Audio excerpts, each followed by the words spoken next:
ఒక నిజం చెప్పనా? కాన్ఫిడెన్స్ ఉన్నవాళ్ళు ఎవరు కూడా పుట్టుకతో అలా పుట్టలేదు. వాళ్ళు కూడా ఒకప్పుడు భయపడ్డ వాళ్ళే. డిఫరెన్స్ ఏంటంటే వాళ్ళు భయం ఉన్నా ఫస్ట్ స్టెప్ అనేది వేశారు. చాలామంది ఇలా అంటారు, నేను ఈ పని చేయలేనేమో, ఈ పని నాకన్నా బెటర్‌గా వేరే వాళ్ళు చేస్తున్నారు అండ్ నాకు కాన్ఫిడెన్స్ వచ్చాక నేను ఈ పని చేస్తాను. ఇవేమీ కాదు.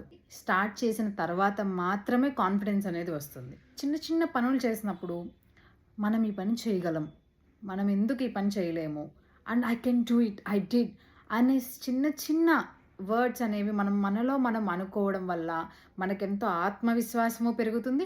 అండ్ ముఖ్యంగా మన బ్రెయిన్ అనేది మనల్ని నమ్మడం మొదలు పెడుతుంది. ఈరోజు మీకు ఏ పని చేయడానికి భయం వేస్తుందో ఆ పనిలో ముందుగా ఒక స్టెప్ తీసుకొని ఆ పని స్టార్ట్ చేయండి. కాన్ఫిడెన్స్ అనేది ఎదురు చూస్తూ ఉండే రాదు, చర్య తీసుకుంటే మాత్రమే మనకు ఆ కాన్ఫిడెన్స్ అనేది వస్తుంది. కాన్ఫిడెన్స్ అనేది ఒక భావన, ఒక ఎమోషనో కాదు, అది మన డైలీ హ్యాబిట్గా మార్చుకోవాలి. నిన్నటి తరాల జ్ఞానాన్ని నేటి మాటల్లో రేపటి తరాల విజయం కోసం నేను మీ జానకి.